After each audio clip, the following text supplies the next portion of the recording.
the Emperor's soul. Let's get into it. No spoilers off the bat, but just the kind of general premise is there's this girl, Shy, and she's a master forger and a master artist, and she's a master at understanding people. Shy is on a heist.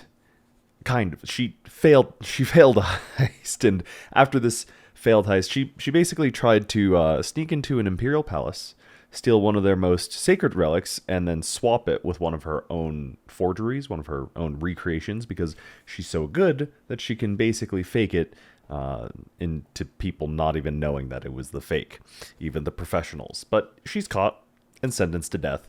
But there's a thing that happens. The Emperor and his wife are attacked by an assassin. His wife dies, unfortunately, but Emperor Ashravan, he survives, kind of. He's brain dead. And the premise of this book is basically Shai can do these things that no one else can because she's a master. And she possesses a level of mastery that no one has ever seen. And basically she gets 100 days to bargain for her life, to complete a task.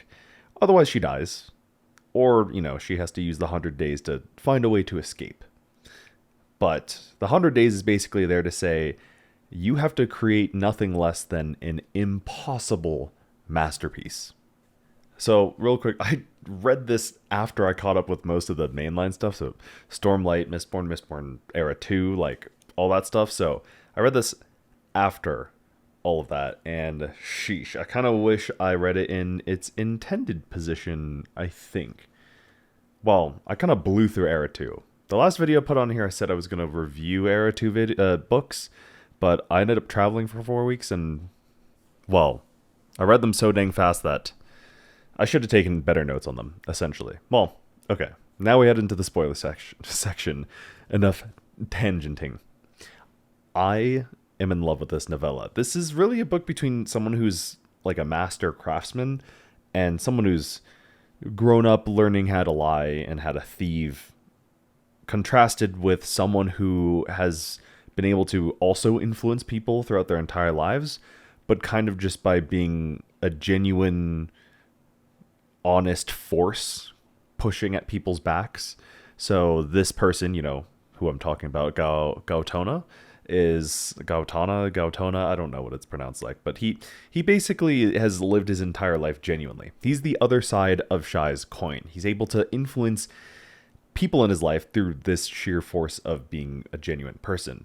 Gautana actually reminded me a little bit of Taravangian from Stormlight, at least the initial books of Stormlight, but we won't get into that. He's this, kindly old man who just wants the best for the people that he loves, the people that he's influenced, and his kingdom. He just wants what's best, He just wants what's best.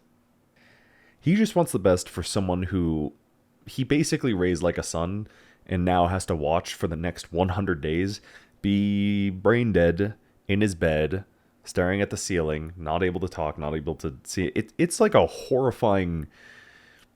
It's a horrifying realization for this dude who's basically watching someone who's like his own son die, while everyone else in the Empire, these other factions, are attacking, basically, vying for power, but also, like, his own fellow arbiters who are under his own faction are sitting there, like, trying to manipulate the Emperor, everyone's trying to build back doors into this dude's soul, while Shai is just doing her best to survive, make herself comfortable, and also take on this impossible task that normally should take 2 years, even on her own soul stamps.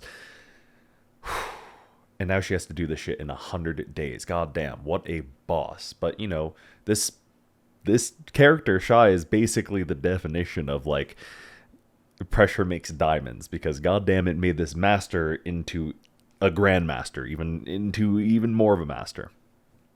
This whole book honestly was amazing. It's scary how much and how well Sanderson can do world building in such a small period of time and space. Because if you think about it, this book is realistically, it takes place in one room. Think about it. She gets imprisoned, so that's the prison cell. Then they talk about the thievery and the forgery and whatnot, and they're in like their own arbiter council. But like you pretty much don't see those places too much afterwards. Shai gets thrown into this storage room, this leftover storage room, and you know she just has guards day in day out, arbiters visiting her, checking up on her progress, and she's in one room, but due to her powers, Sanderson does this wonderful thing. It's like you don't even realize that you've been stuck into one room for 200 pages. You're in one room, but it's constantly transforming. It is constantly living and changing. It's like the build, like the room itself is flourishing and changing and is mysterious and still hiding secrets by the time you finish the book, up until the very Sanderlanche. And it's the same thing with the world building. I mean, they have like the whole thing with the 80 suns, like who was the unknown god? Like who was the shard? There's a bunch of cool unanswered questions. Like one of the things that I realized reading through the Cosmere books, and I haven't done too much reading outside into like community discussion because I'm still going through everything and I don't want to be spoiled. But one thing that, you know, you can kind of put together is that the way the characters in the book curse normally has something to do with the power system or the shard or something just general, like storms is obviously one. The one in this book is Nights. In Yumi, the Nightmare Painter, it's spirits. So I can only imagine what the heck the shard was, where the heck they went, why this thing that's so akin to essentially soul casting is like what's happened over the years that's earned it to be this ugly, like blasphemous thing. Why does the kingdom call it like the empire? They're like the empire of like the 80 sons or something. They have like 80 different factions. There's a whole bunch of crazy little tidbit world building things that Sanderson has fit in that like we might not get to see for a while. And it's the same kind of thing where you get like all this major outdoors world building where you don't even get to see the world, and like at the same time he's like fleshing out this room where every little piece changes. She adds a painting here, she furnishes the floor here, she furnishes her bed, and like there's a hearth, and she expands the room. It's Shai's character arc in relationship with Gaotona is chef's kiss. Like she starts off the story with, how am I going to manipulate everyone? How am I going to escape? How will I possibly get out of this thing? They locked her in a prison of 44 different stones of all different origins just so she couldn't get out.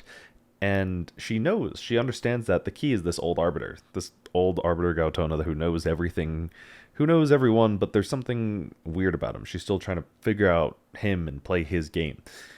They slowly influence each other.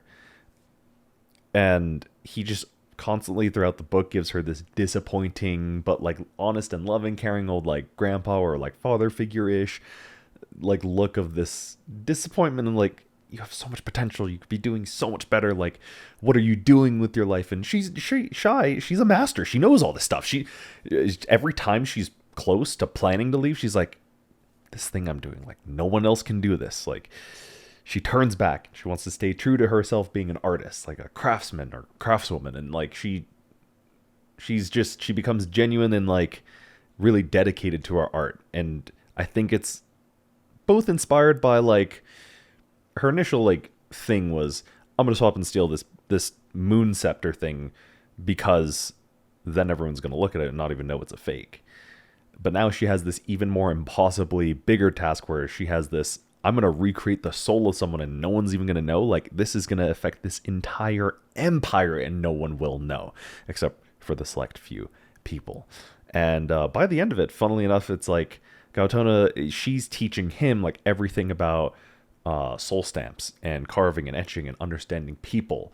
She's influencing him in the sense of like he's able to understand the little carvings and intricacies that she's doing. And by the end of the book, he's even telling lies. He's even keeping the secret from Frava and ends up burning the book. Like, what a beautiful parallel. What a way to close out the story. Ugh. I love that full circle of Gaotona burning the notebook, the true notes. And it's even more sweet because Frava gets a glimpse of that notebook at the end.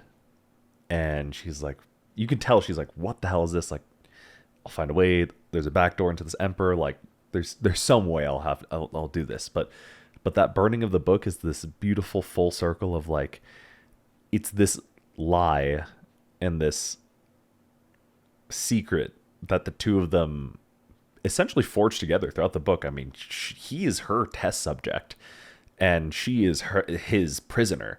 But it's this bond. What the Notebook is really, it feels like this bond that they've shared this entire time throughout the entire book. And given the original, painting that she burned, this burning is like a final like homage to her work, and like no one will ever know that this is what really went into the Emperor, and it's up to everyone else to just figure it out.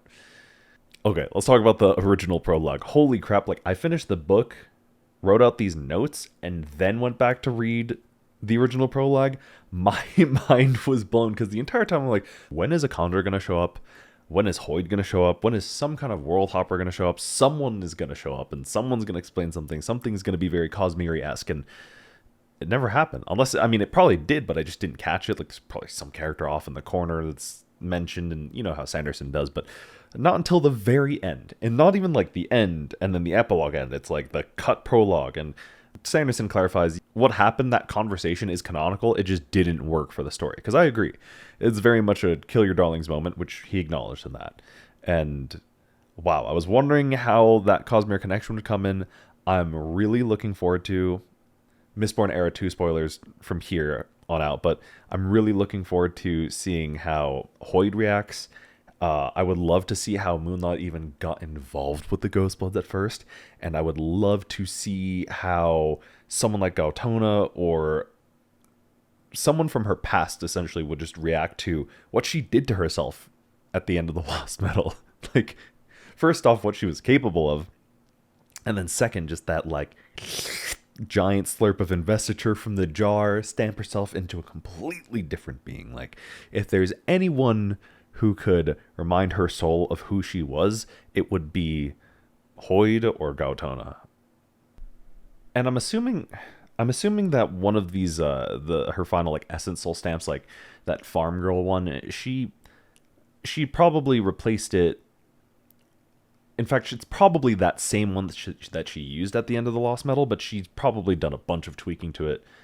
One thing that I am certain about is no matter what she stamped herself with, I'm sure it had that little tidbit about Gautona, this amazing, kind grandfather figure of hers, and if there's anyone who can bring her back, it's him. And possibly Hoyd. Either way, 10 out of 10 book.